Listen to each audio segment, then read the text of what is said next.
War মূলীভূত বীজ ওইটাই হচ্ছে রাম।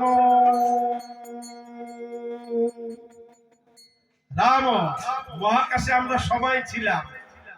আমরা এখানে যারা আছি খালি মানুষ না, মানুষ, গরু, ছাগল, ভেড়া, যত পশু পাখি, কীট পতঙ্গ সবাই মহাকাশে ছিলাম।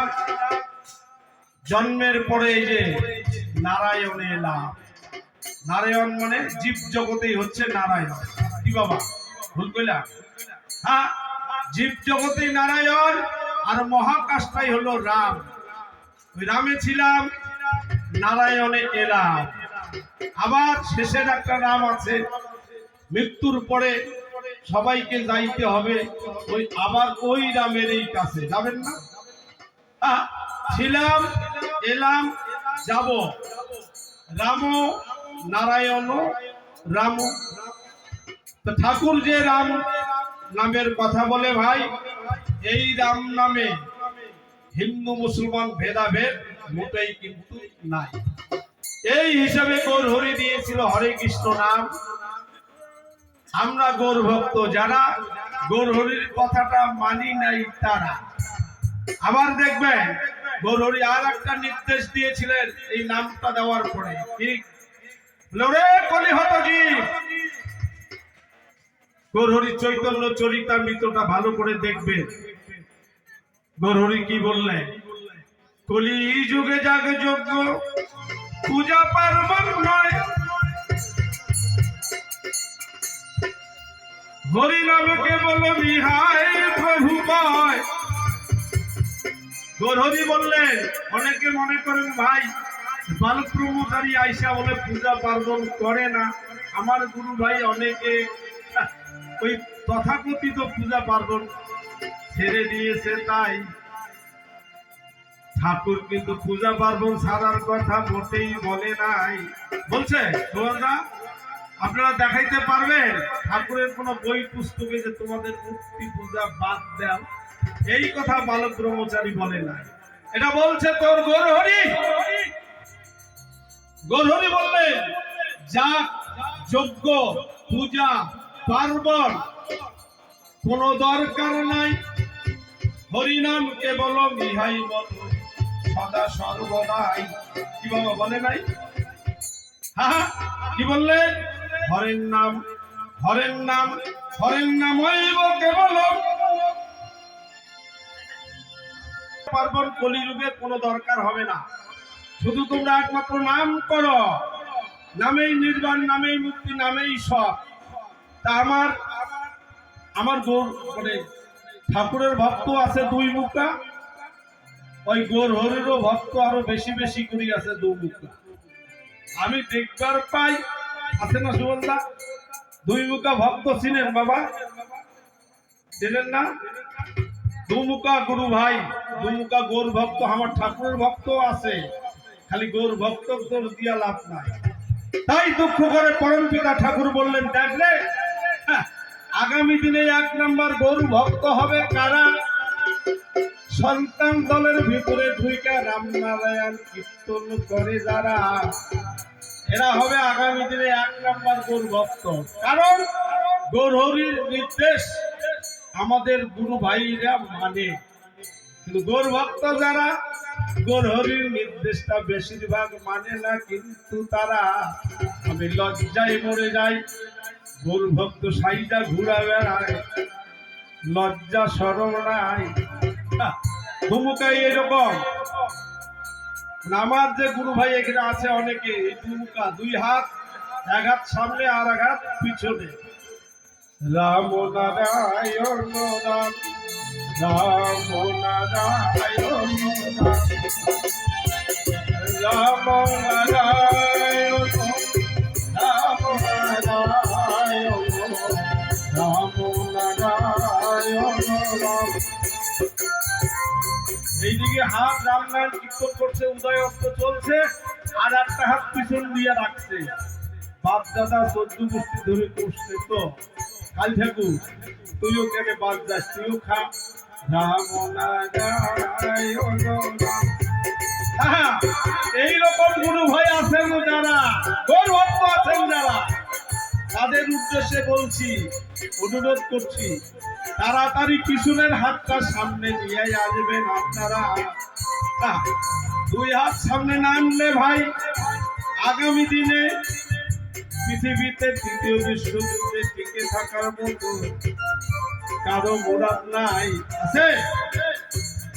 তো গৌরহরি বলল, যার যত পূজা পার্বণ ছাড়ো, আমার এলাকায় আমি গৌরভক্ত সঙ্গ করি, গোসাইদেরকে বলি যে আপনাদের তো সাধারণ জ্ঞানটুকু দেখি না, সবাই না, বেশিরভাগ সারা জীবন হরিনাম কীর্তন করলো ভাই, মরার পরে হরিনামের কোনো মূল্য কিন্তু নাই। মানে শ্মশান পর্যন্ত যায়, বল হরি হরি বল, শ্মশানে যখন যান এই গুলিটা দেন না, বল হরি হরি বল। আচ্ছা, হরিনামটা শুভ না অশুভ? আওয়াজ দেন তো বাবা, আপনাদেরকে জিজ্ঞাসা, নামটা শুভ না অশুভ? শুভ, ঠিক বললেন কি? শুভ জিনিস তো সব জায়গায় ঠিক, কি কা?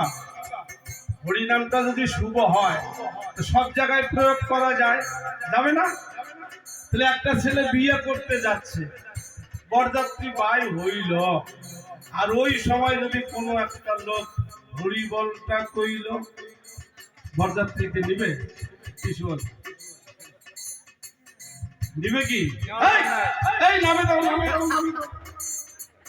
আরে হরি বলটা হলো মরার নাম রে, কি ভুল কইলাম? তাহলে শুভ হইল?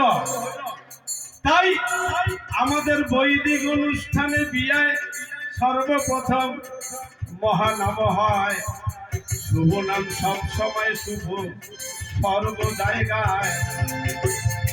আর এই প্রচলিত ধারার কিছু ভক্ত আমাকে জিজ্ঞাসা করে, দাদা ভাই, আরে বিয়া বাড়িতে হারমোনি খোল নিয়ে নাম নারায়ণ গান কেন? এখনো বুঝিবারে পারি নাই। এখন বোঝানো গেল কি?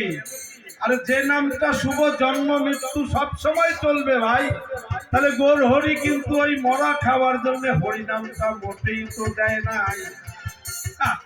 আমরা কোনো কোনো জায়গায় শুভ করি, কোনো কোনো সময় ওটা অশুভ। আসলে হরিনাম শুভ, সত্যি সব জায়গায় প্রয়োগ করা যায়, কিন্তু আমাদের এই গোসাইরা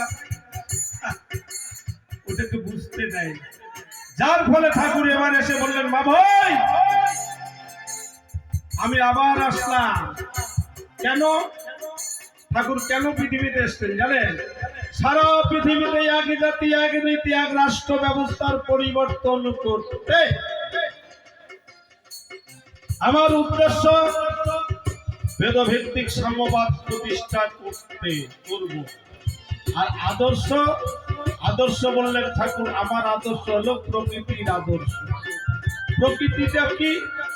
আলো, জল, মাটি, বাতাস, ফাঁকা।